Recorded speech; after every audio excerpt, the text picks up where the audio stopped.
Welcome to Mamahood After Trauma, where healing and mamahood intersect. I'm Emily, your host. Join us as we discover practical strategies to nurture ourselves with kindness and understanding. Stay tuned for insights and inspiration to support you on your path of healing and growth. Let's dive in together. This is Mamahood After Trauma. September 3rd, 2018. The day my life changed forever. It was a day that I didn't dream about as a little girl.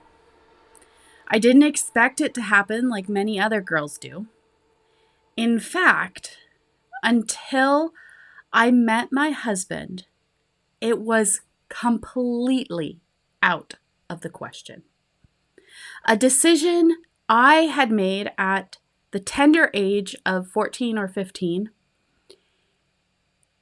And it was a decision that I made out of fear. The decision to not want any kids at all. Fear of recreating the childhood I had experienced for another generation. And that wasn't something that I wished on anyone. Have you ever felt that fear? It consumed me for such a long time.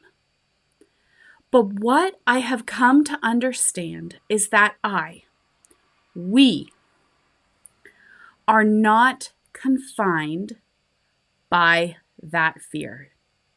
We can break free from that fear, and it does not have a hold on me or you. I was the little girl no one wanted. Abandoned by my biological mother at 7 months old, abused by my stepfamily between the ages of 6 and 7, and invisible the rest of the time.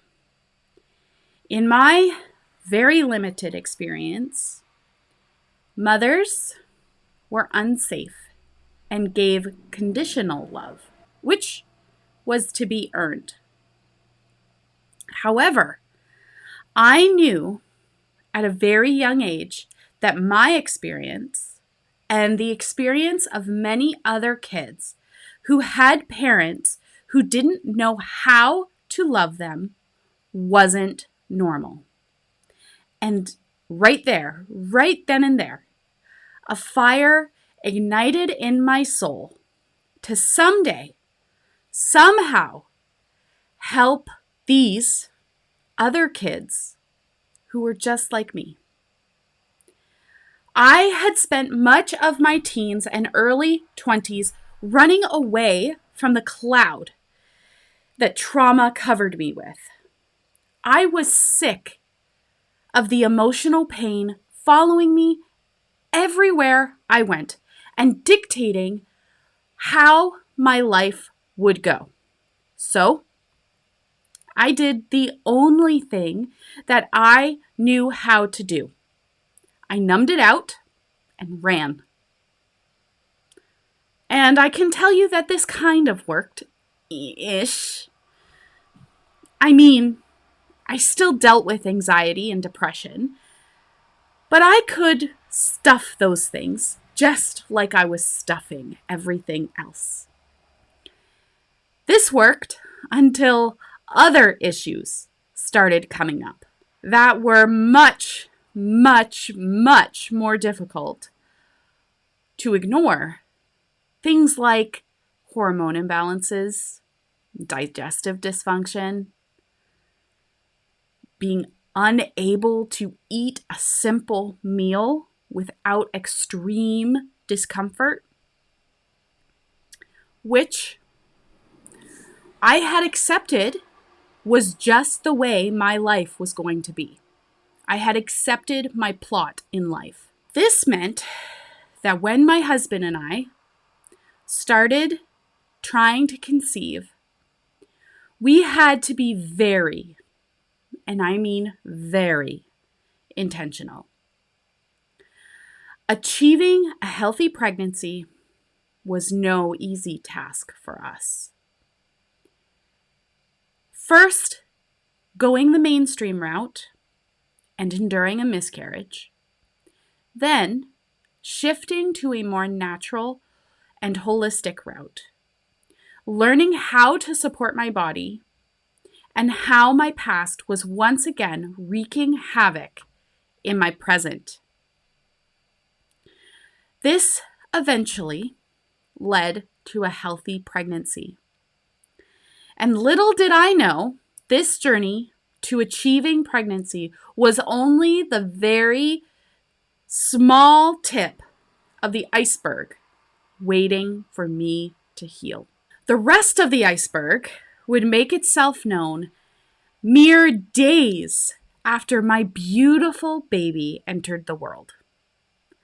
The best way that I can describe it to you is it was like a freight train came barreling down the tracks, chugga, chugga, chugga, chugga, chugga, chugga, chugga, with as much speed as it could pick up, and it was coming straight for me, and it mowed me over. I was completely in love with this beautiful baby. Gorgeous. Absolutely stunning. She still is, by the way. But I was completely overwhelmed by my survival instincts. The internal dialogue happening in my head was so conflicting. Things like, I love her so much. I hate being a mom, and I can't tell anyone because they'll think I'm an awful person, wife, and mother. She is so beautiful. I have to keep these feelings quiet so he doesn't leave me and I end up alone for real. Oh, I just love our little family. I need to get the hell out of here, but I can't leave because it will hurt her like I was hurt. On one hand, I wanted to run far, far away and never, ever look back. While on the other hand, I knew the fallout that would happen if I gave way to the survival instincts that were screaming so loudly at me. I would repeat the maternal abandonment that I had experienced 27 years prior. And that was not okay with me. Day in, day out, for the first 2 months of my postpartum journey, was a raging war that I was battling alone because the narrative in my head was telling me that if I let anyone see this part of me, they would judge me as an awful person, wife, and mother, and I would be alone, abandoned once again. Until I couldn't hold on any longer. If memory serves me correctly, it was a Saturday morning, and my husband and I had packed up our daughter in her car seat, and we headed to a small Mennonite town about 45 kilometers from where we were living at the time to get some groceries, and I wanted to go have brunch or lunch or something along those lines at a coffee shop in town. On our way home, I remember I was sitting in the front passenger side seat and I was looking out the window as the fields passed by because we lived in a rural Alberta town. Farming was huge. And I was watching the fields go by and a tear was streaming down my face. My husband noticed and he said, "What's wrong?" And I had a habit of shrugging him off, and I had been doing it for months at this point, not wanting to let him see this part of me. The shame that I felt was unbearable. It was so heavy. But this time, unlike any time before this, he wouldn't let it go. And he pressed me until I lost my mind, got fed up with him, and blurted it out. "I hate being a mother," I said, as tears streamed full force down my face. The look on his face was one of shock. And I honestly think he didn't know what to say. And so I kept talking because I had to fill the silence. You know how that goes. "Don't get me wrong. I love our daughter more than life, but I hate being a mother." "Okay. How do we make this better?" he asked. Now, you know, men tend to be problem solvers. And so that's where he went. My wife has a problem. I need to solve it. And I didn't know what to do. I didn't know how to fix it. Again, we lived in a rural community. Our healthcare was very limited, extremely limited. Okay? Mental health services were limited. To add to the complexity of the situation, I was a teacher in the community. And I didn't want my students or my students' families finding out that Mrs. Cleghorn went loopy. Okay, the shame was huge. And the rest of that drive was silent. Now, in all honesty, I was expecting my husband to be absolutely appalled by what I had said. Not that he had ever reacted to me in that way before. Not openly, anyway. But I was shocked when he was focused on helping and supporting me through what I was feeling. Now, at this point, I think it's important to note that I had already made my decision to stay and figure it out. But now was the time for me to put my money where my mouth was and, actually do something about it.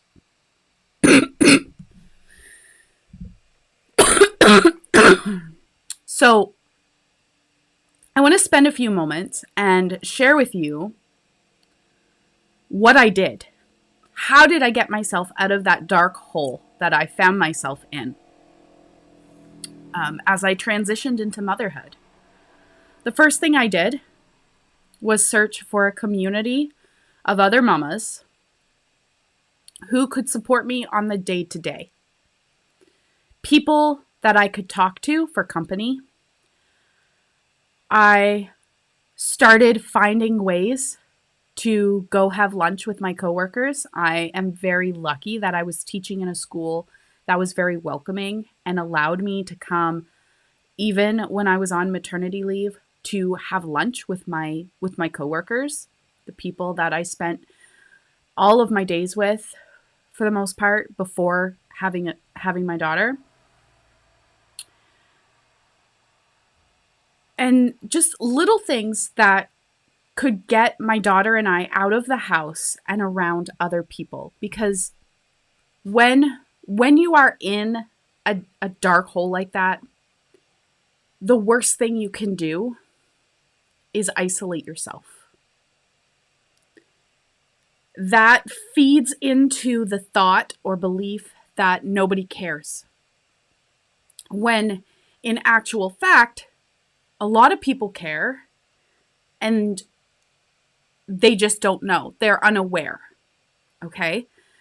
So there's a little bit on us to make a bit of an effort outside of them checking in on us. Okay?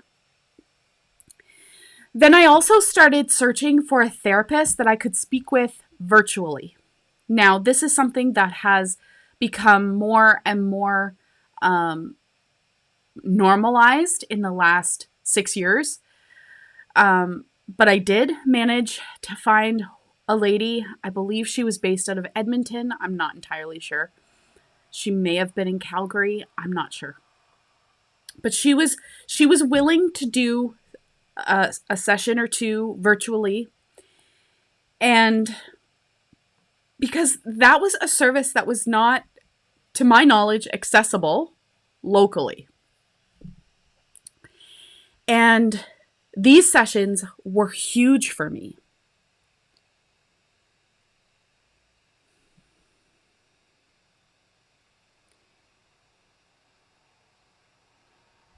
In the days, weeks, and months that followed, I began to learn about my nervous system, and I started raising my awareness of my emotions as they were coming to the surface. This was a very, very slow process for me because I was so numb for so long, and I had to learn baby steps. Okay, so if you are coming from a space where you have numbed out for so long, and you are now at a place where you are beginning to regulate your nervous system and feel your feelings and notice your feelings and identify your feelings, like there is so much that goes into healing your nervous system.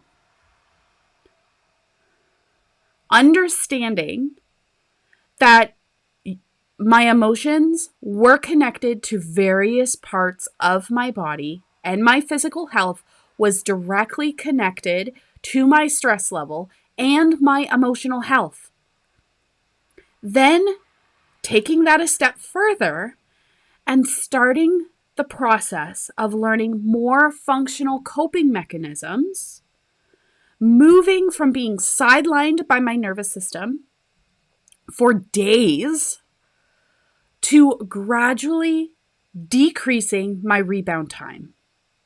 So when I first started out, an event could throw me off for a week easily. Now, I can usually rebound within a couple of hours if I remember to use my strategies that I've built up. Listen, I don't want to sit here and fill you with false hope that this was an overnight success story, because it wasn't, and it wasn't easy. For the longest time after I started this work, it felt like I wasn't making any progress at all. Because every time my little one had a temper tantrum or was inconsolable, my nervous system would go into overdrive. Although I kept at it. It didn't stop me, and I kept at it. I kept consistent. I kept being patient with myself. And then all of a sudden, one day, I was able to handle a temper tantrum without having one myself. This was a huge milestone for me. Massive.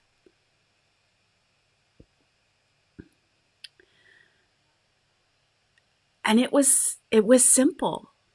How I achieved it was simple. Now notice, I did not say it was easy. It was simple. Small steps consistently.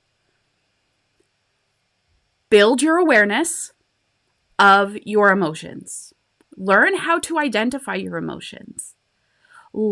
Identify where you're feeling them in your body. And begin to build healthy coping strategies. Dive into, if your kids are a bit older, start diving in and learn together self-regulation techniques. If you are one of those mamas that find yourself easily triggered, I have created the Mama Untriggered Starter Kit. And I would love to share about that with you now. Are you tired of feeling like you're on an emotional roller coaster in mamahood? Ready to break free from the fear and frustration that's holding you back? Introducing Mama Untriggered private podcast series, a transformative 5-episode journey to help you calm your nervous system and reclaim your strength in mamahood. In each episode, we'll guide you through practical, actionable steps to understand your triggers, build your trigger toolbox, and harness the power of community for support. Say goodbye to those moments of overwhelm and hello to more peaceful, empowered you. You didn't become a mama to spend your day on edge. It's time to take control of your emotional well-being and create a positive, joyful experience for you and your littles. Ready to break free from the emotional roller coaster? Subscribe now to the Mama Untriggered private podcast series and start your journey to a calmer, happier mamahood today. Thank you so much for taking time out of your day to tune in to this episode of the Mamahood After Trauma podcast. If you would like more of the Mamahood After Trauma community, make sure to look in the description of this episode for the link to become a Mamahood After Trauma Inner Circle member. Until next time, Mama, keep